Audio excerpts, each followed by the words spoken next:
Hello friend, this is Masum Ahmed. Welcome to back another video. I hope you are all fit and fine. My school video te shagotom. I hope you are practicing spoken English every single day because if you want to improve your spoken English, you need to practice a lot. আজকে আমরা যেটা নিয়ে discuss করব সেটা হলো daily uses sentence. I hope আপনারা thumbnail দেখেই বুঝতে পারছেন আসলে কোন বিষয়গুলো ডিসকাস করব। কিছু আমরা সেন্টেন্স নিয়ে ডিসকাস করব ডেইলি লাইফে যেগুলো ইউজ হয়ে থাকে, অর্থাৎ যেগুলো আপনারা শিখলে মুখস্থ করলে কিন্তু অবশ্যই আপনাদের স্পোকেন ইংলিশে ইমপ্রুভমেন্ট হবে। তাহলে ডেইলি ইউজেস সেন্টেন্স অর্থাৎ আমাদের দৈনন্দিন জীবনে যে সেন্টেন্সগুলো স্পোকেন ইংলিশে ইউজ হয়ে থাকে সেরকমই কিছু সেন্টেন্স নিয়ে ডিসকাস করব।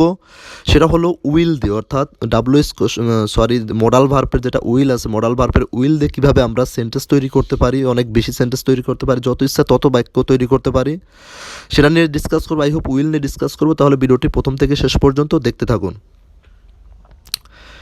উইল দিয়ে আমরা কীভাবে সেন্টেন্স তৈরি করতে পারি আর উইল দিয়ে কীভাবে সেন্টেন্স তৈরি করা। উইল দিয়ে যে সেন্টেন্সগুলো সাধারণত তৈরি করে থাকে এটা হচ্ছে সিম্পল ফিউচার টেন্সের ক্ষেত্রে, অর্থাৎ সিম্পল ফিউচার টেন্সের ক্ষেত্রে কিন্তু উইল দিয়ে আমরা সেন্টেন্স তৈরি করে থাকি সিম্পল ফিউচার টেন্স বোঝাতে। যেরকম ফর এক্সাম্পল, সে আগামীকাল অফিসে যাবে, এটা কিন্তু simple future tense. Future continuous perfect বা পারফেক্ট কন্টিনিউয়াস কোনোটাই কিন্তু বোঝানো হচ্ছে না, এখানে কিন্তু সিম্পল ফিউচার অর্থাৎ ফিউচার ইনডিফিনিট টেন্সকে ইন্ডিকেট করা হচ্ছে। তাহলে বুঝতে পারলাম উইল দিয়ে কিন্তু আমরা মানে সিম্পল ফিউচার টেন্সকে বুঝিয়ে থাকি, অর্থাৎ উইল দিয়ে আমরা সিম্পল ফিউচার টেন্স আমরা ক্রিয়েট করতে পারি, মেক করতে পারি।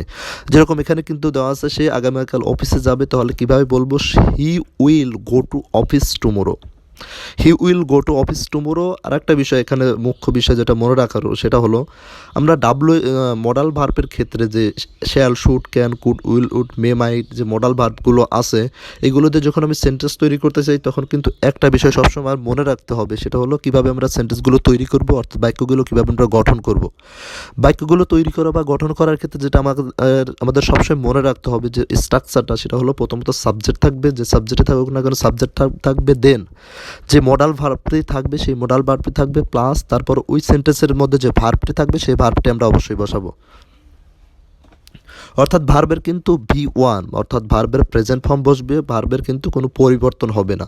সে যে কোনো মডাল ভার্বই আসুক না কেন, ক্যান আসলেও সেটা ক্যান আসুক বা কুড আসুক বা shall, should, will, would, may, মাইট, তারপর ইউজ টু, মানে যেটাই আসুক না কেন সবসময় কিন্তু সাবজেক্টের পরে মডাল ভার্বটি বসবে, প্লাস কিন্তু ওই সেন্টেন্স বা বাক্যের মধ্যে যে ভার্ব বা ক্রিয়াটি থাকবে সেটি কিন্তু সবসময় ভার্বের প্রেজেন্ট ফর্ম অর্থাৎ মূল ভার্ব বসবে, তারপর যে বাকি অংশটুকু থাকবে সেটা কিন্তু বসবে। তাহলে বুঝতে পারলাম কিন্তু মডাল ভার্বযুক্ত সেন্টেন্সকে যখন আমরা মানে ট্রান্সলেট করব ইংলিশে তখন কিন্তু এই বিষয়টা আমাদের মাথায় রাখতে হবে, কারণ কনসেপ্টটা যদি একবার ক্লিয়ার হয়ে যায় তাহলে তখন কিন্তু যত ইচ্ছা তত বাক্য তৈরি করা যাবে। এই জন্য আমাদের প্রথমত কনসেপ্টটা ক্লিয়ার করতে হবে। তাহলে বুঝতে পারলাম প্রথম অবস্থায় আমরা সাবজেক্ট দিব, তারপরে যে মডাল ভার্বটি থাকবে সেই মডাল ভার্বটি বসাবো, তারপরে ওই সেন্টেন্স বা বাক্যের মধ্যে যে ভার্ব বা ক্রিয়াটি থাকবে সেই ভার্বটি বসাবো, দেন কিন্তু বাকি যে আদার্স অংশটুকু থাকবে সেটুকু আমরা বসাবো। সেটাই আমরা এখানে কিন্তু দেখতে পাচ্ছি। এখানে এক্সাম্পলটি সে আগামীকাল অফিসে যাবে, এখানে প্রথমত কিন্তু সাবজেক্ট বসিয়েছে, হি কিন্তু সাবজেক্ট বসছে, দেন এখানে কিন্তু উইল বসিয়েছে, আর উইল নিয়ে আমরা ডিসকাস করতে যাচ্ছি, মডাল ভার্বের উইল নিয়ে ডিসকাস করতেছে। তাহলে হি উইল গো, তারপর কিন্তু ভার্ব এখানে গো বসছে, he will go to office tomorrow, সে আগামীকাল অফিসে যাবে, he will go to office tomorrow. তাহলে বুঝতে পারলাম কিন্তু আমরা মডাল ভার্বযুক্ত সেন্টেন্স কীভাবে গঠন করতে পারি স্ট্রাকচার অনুযায়ী। তারপরে দেখি আমরা এরকম অনেক বেশি এক্সাম্পল কিন্তু তৈরি করতে পারি, কনসেপ্টটা যদি একবার ক্লিয়ার হয়ে যায়। শুধু উইল দিয়ে কিন্তু অতীতের আমরা ভবিষ্যতের বিভিন্ন সেন্টেন্স বাক্য তৈরি করতে পারি।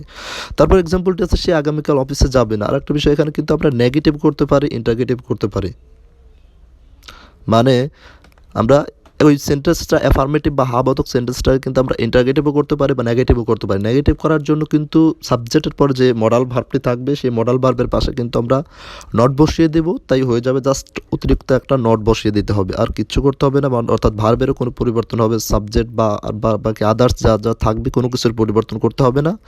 মানে নাবোধক বাক্য করার জন্য অর্থাৎ নেগেটিভ সেন্টেন্স তৈরি করার জন্য কিন্তু শুধু আমরা যে সাবজেক্টের পর যে মডাল ভার্বটি থাকবে মডাল ভার্বের সাথে আমরা এক্সট্রা একটা নট লাগিয়ে দেবো, তাহলে সেটা কিন্তু ইন্টারগেটিভ সেন্টেন্স বা নাবোধক বাক্য হয়ে যাচ্ছে।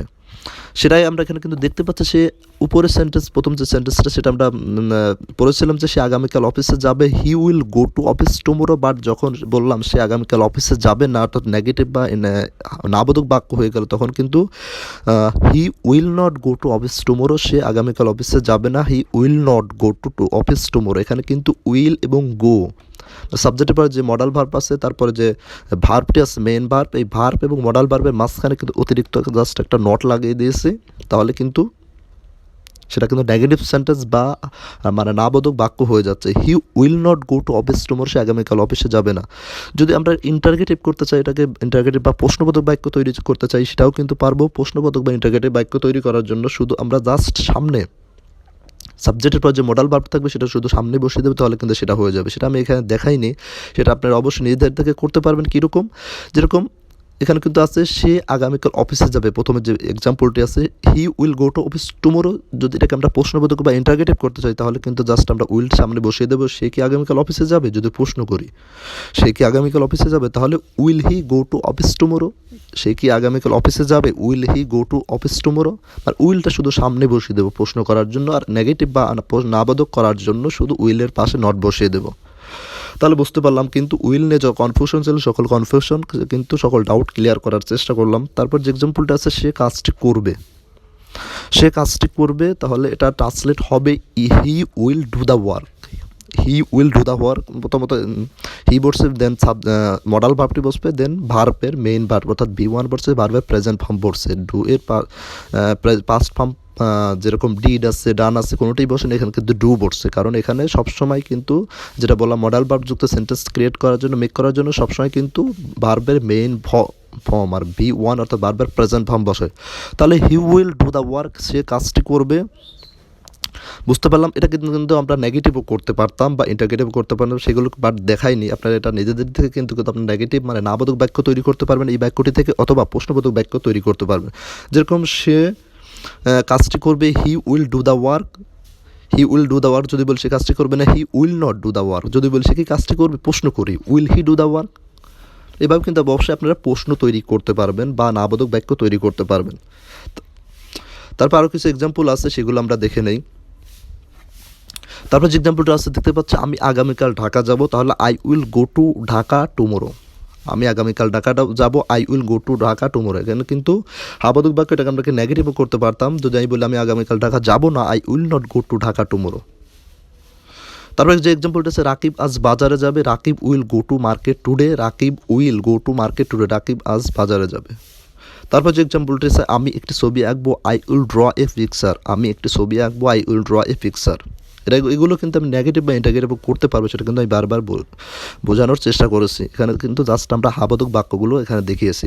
তারপর যে এক্সাম্পলটা আছে তুমি এখন অঙ্কটি করবে, you will do the sum now. You will do the sum now. You will do the sum now. তুমি এখন অঙ্কটি করবে, you will do the sum now. তারপর আরও কিছু এক্সাম্পল আছে, আসুন তাহলে দেখে নিই সেই এক্সাম্পলগুলো। তারপর নেক্সট যে এক্সাম্পলটা আছে সে একটি চিঠি লিখবে, he will write a letter. He will write a letter. সে একটি চিঠি লিখবে, he will write a letter. তারপর যে এক্সাম্পলটা আছে আমি এখন রাতের খাবার খাবো, I will eat dinner now. I will eat dinner now. আমি এখন রাতের খাবার খাবো, I will eat dinner now. এখানে কিন্তু ইটের পরিবর্তে আমরা হ্যাডও লিখতে পারতাম, কারণ হ্যাভ মানে খাওয়া, হ্যাভের পাস্ট ফর্ম সরি, এখানে কিন্তু হ্যাভও লিখতে পারতাম, আই উইল হ্যাভ ডিনার নাও। ওর ইট মানে খাওয়া যেরকম, হ্যাভ মানেও খাওয়া। তাহলে আই উইল হ্যাভ ডিনার নাও অথবা I will eat dinner now. আমি এখন রাতের খাবার খাবো, আই উইল ইট ডিনার নাও। তারপর নেক্সট যে এক্সাম্পলটা আছে সে তোমার সাথে যাবে না, he will not go with you. He will not, সে যাবে না, গো উইথ ইউ তোমার সাথে, সে তোমার সাথে যাবে না, he will not go with you. এটা কিন্তু নেগেটিভ বা নাবোধকেই আছে। তারপর যে এক্সাম্পলটা আছে সে এখন খাবে না, he will not eat now. He will not eat now, সে এখন খাবে না। তাহলে কিন্তু আই হোপ বুঝতে পারলেন মানে মডাল ভার্বের উইলযুক্ত সেন্টেন্স কীভাবে তৈরি করতে পারে, কীভাবে মেক করতে পারে, কী গঠন অনুযায়ী তৈরি করতে পারে। উইল না এই ধরনের ডাউট ছিল, এগুলো আরও অনেক বেশি কিন্তু সেন্টেন্স আপনারা তৈরি করতে পারেন। আমি জাস্ট কিছু এক্সাম্পল দেখালাম, এর পাশাপাশি কিন্তু এগুলো প্র্যাকটিস করলে আপনারা আমাদের ডেইলি লাইফে যে বিভিন্ন ঘটনা ঘটে থাকে সেখান থেকে কিন্তু কিছু অনেক বেশি এক্সাম্পল ক্রিয়েট করতে পারেন, সেগুলো নোট ডাউন করে প্র্যাকটিস করতে পারেন। এতে করে কিন্তু স্পোকেন ইংলিশ ইম্প্রুভমেন্ট হতে পারে। তাহলে ভালো থাকবেন, দেখা হচ্ছে নেক্সট কোনো ভিডিওতে। ততক্ষণ পর্যন্ত take care and keep learning.